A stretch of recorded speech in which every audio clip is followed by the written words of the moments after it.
Musk disse que tomou a decisão de suspender o acordo, apesar de estar comprometido com a negociação, depois de receber um documento estimando que o número de contas falsas em spam na rede social é de menos de 5% dos usuários. Ele quer mais detalhes sobre o cálculo das contas fake, dando a entender que o percentual pode ser maior. Musk já havia dito que remover esse tipo de conta é importante para definir o valor real do Twitter. E, paralelamente à negociação, as ações da Tesla caíram também 25% desde que ele anunciou a intenção de comprar a rede social. Bom, a gente chama a participar conosco aqui nosso colunista do UOL Tilt. Ele é professor de Direito também da Universidade Estadual do Rio de Janeiro, diretor do Instituto de Tecnologia e Sociedade, professor Carlos Afonso Souza conosco. Olá, professor, boa tarde. Seja bem-vindo mais uma vez ao UOL News. Boa tarde, Fabiola. Boa tarde a todos que nos assistem aqui no UOL News. O que aconteceu aí? Ele desistiu por quê, hein? Olha, Fabiola, muitas novidades nesse dia sobre a compra do Twitter. A primeira, para muita gente, é a informação de que a compra ainda não havia sido efetivada. Foi muito interessante ver na internet, muita gente sendo pega de surpresa, achando, mas eu achei que o Elon Musk já tinha comprado. Então, acho que é importante a gente esclarecer aqui.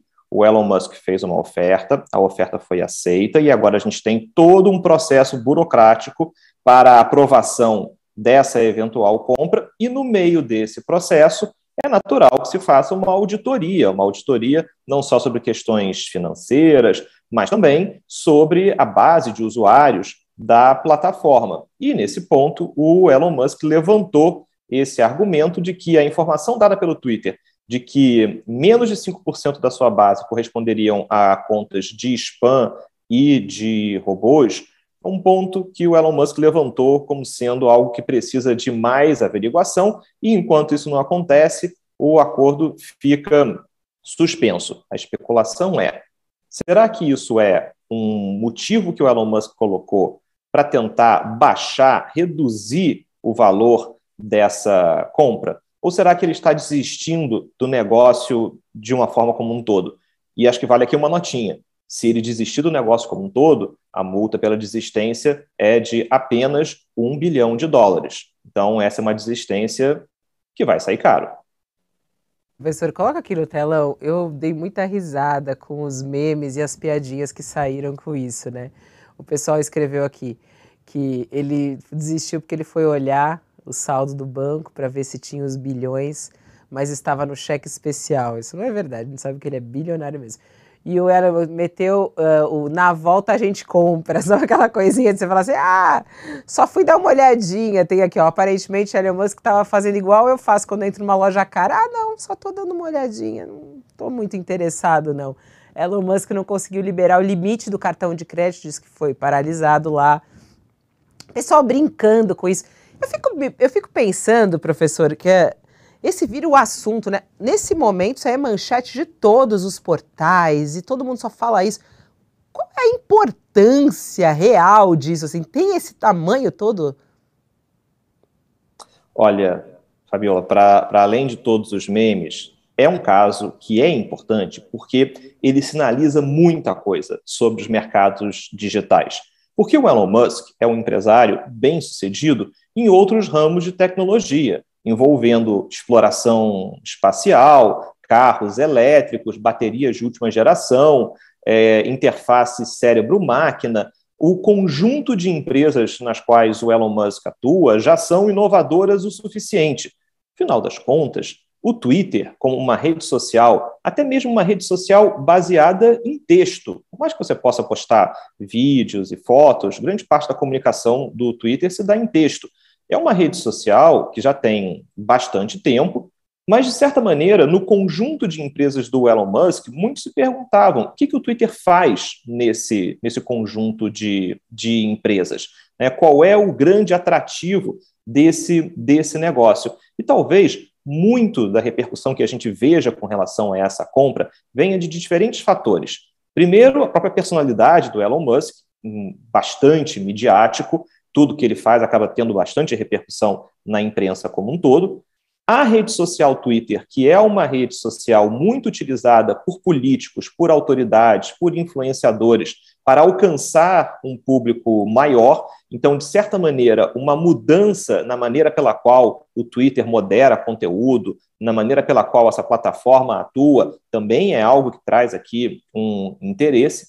E acho que tem um terceiro ponto aqui, que é uma fusão de elementos econômicos, tecnológicos, que é entender o que alguém como Elon Musk poderia transformar o Twitter no futuro. Porque a gente sabe que as redes sociais, que a gente conhece hoje, elas não serão as mesmas daqui a 10, 15, 20 anos.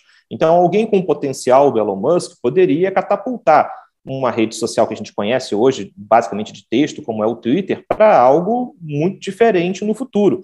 Então, acho que tudo isso faz com que esse acordo para a compra do Twitter esteja debaixo de tantos holofotes. E vale lembrar, o próprio Elon Musk é um usuário ativo do Twitter e com as suas mensagens, com os seus tweets, ele já mexeu com o valor de ações de outras empresas no mercado de ações nos Estados Unidos. Então, até por isso, também, você tem muita atenção no que está acontecendo nesse caso. O quanto será que ele vai ter de efeito lá na frente no mercado de ações dos Estados Unidos? A gente viu que as ações do Twitter caíram, as ações da Tesla subiram, então a gente tem também repercussões econômicas que chamam a atenção para esse caso. Professor, só uma última questão, né? Quando a gente estava falando no Abre ali, um dos motivos foi a questão das contas falsas e também os spams, né? Que eles falaram que é de 5%, e dando a entender que Musk achava que era mais que isso, né? Que 5%. Entra também nesse rolo as contas que são, de certa maneira, inativas, porque muita gente cria a conta no Twitter e não usa, quer dizer, até que ponto está valendo ou não está valendo, né? Porque você tem ali um monte de seguidores e a grande maioria não participa do Twitter, né? Só abrir uma conta para um dia mostrou interessado. Como é que o senhor vê essa questão do número mesmo de usuários? Aonde a gente vai achar a realidade disso? Olha, Fabiola, esse ponto ele é bastante importante, até porque o próprio Elon Musk, quando anunciou a oferta para comprar o Twitter, disse que uma das suas missões era autenticar os usuários humanos da plataforma e combater as contas automatizadas que mandam spam, ou seja, que mandam publicidade em massa, ou que, de certa maneira, os chamados robôs, os bots, que aumentam o volume de um determinado discurso no Twitter. Então, eu tenho uma pessoa que faz um determinado comentário e aí, de repente, eu tenho vários outros comentários, vários retweets que parecem que aquilo se tornou um grande assunto de comoção pública, quando, no final das contas, eu tenho um exército de contas automatizadas ali, aumentando o volume daquela discussão. O Elon Musk disse que queria combater isso. E esse é um ponto que me parece que é importante mesmo. Mas tem uma preocupação aqui que a gente deve manter sempre no radar. Nem toda conta automatizada ela é prejudicial, ela é ruim para a plataforma, muito pelo contrário. O Twitter tem várias contas automatizadas que são super interessantes. Contas que são automatizadas para baixar um vídeo, para compilar uma determinada sequência de tweets. Até algum tempo atrás tinha uma conta muito interessante que informava todas as alterações da Wikipedia que foram feitas a partir do Congresso americano, muito para você entender como é que os deputados e senadores estavam mexendo nas páginas da Wikipedia.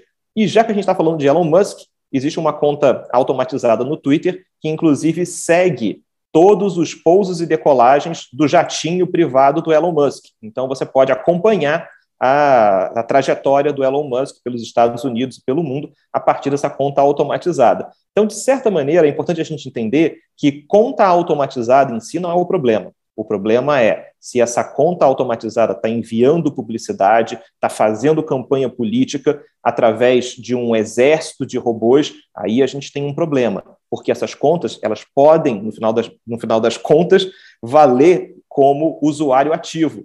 Quando a gente for ver, esse usuário, no final das contas, nem é o humano e essa atividade é completamente artificial.